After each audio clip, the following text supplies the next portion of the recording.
But yeah, just a little outro is basically just about Rio Ferdinand, really, about how when I was growing up, he'd be one of the main footballers in the England team and the Man United team that I supported as well.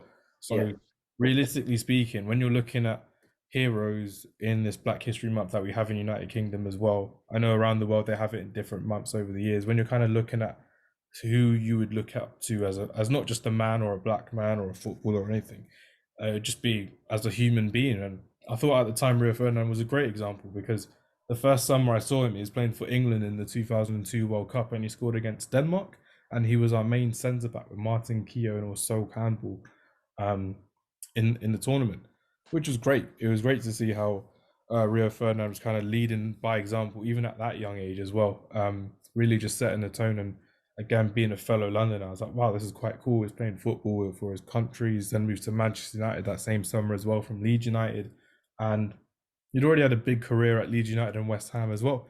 Then he moves to Manchester United and he won countless trophies and he did so well in that partnership with Nemanja Vidic coming through from 2006-7 onwards as well, which is great. Van der Sar coming in as a new number one keeper that we had for another 6-7 years we had him for, which is great. No, 5 years I think we had him for, which is great.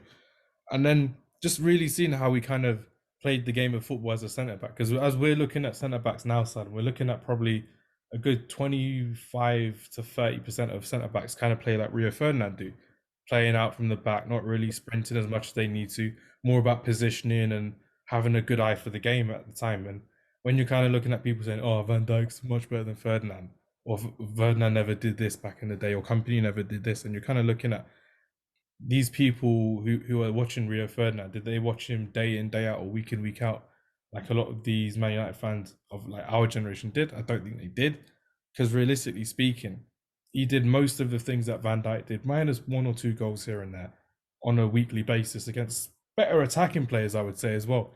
He did it against the likes of Henry, the likes of Drogba, the likes of Michael Owen as well. It was crazy to see how he just kind of just made defending an art in a way.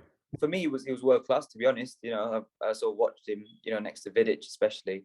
Mm. He was a quality player. Could play out from the back and stuff. He had good recovery pace, but this kind of skills weren't really like looked at before, which would have been appreciated a lot more now.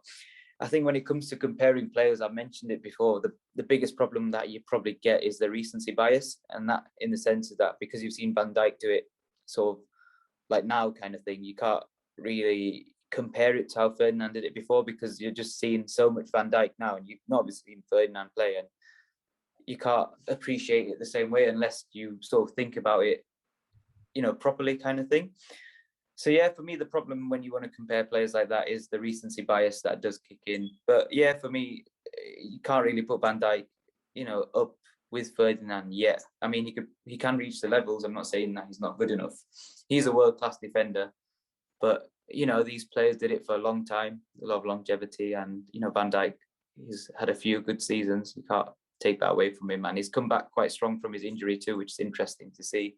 But you just need to, just depend on the sort of legacy he leaves behind at Liverpool now. Again, goes back to the whole Ballon d'Or conversation we had once upon a time earlier in this podcast as well.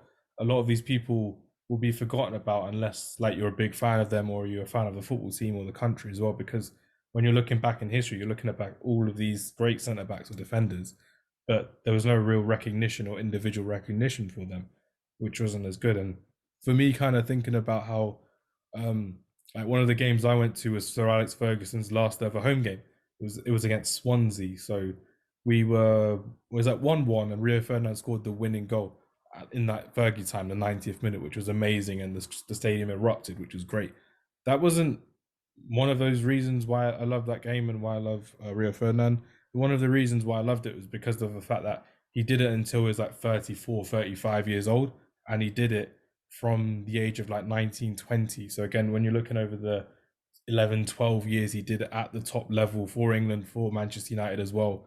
That's how I kind of see it with the longevity of how great these kind of players were at the time, and they played week in, week out. He had his injuries, he had that drugs ban in 2004, but the fact that a lot of these players nowadays, if they ever hit the heights of 34, 45 years old, like Ronaldo, like Messi, like Zlatan, like Lewandowski, it'd be great to see if they can carry on with that. But yeah, Rio Ferdinand was one of my heroes for Black History Month that I wanted to talk about, and probably one of my favorites as well, I would say. Rio Ferdinand, if you ever watch this, join the podcast for an episode.